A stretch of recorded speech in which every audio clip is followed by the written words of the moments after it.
आणि बस इकडे खाली बस.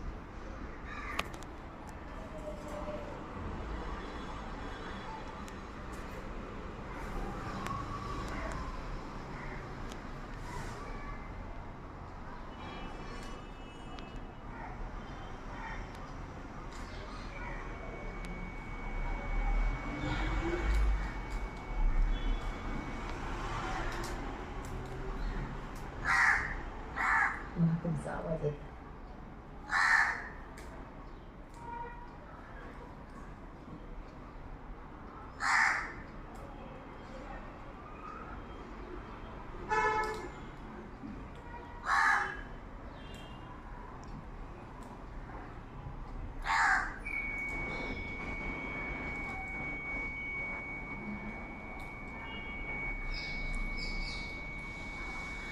अर्ध तर खालीच पाडतोय.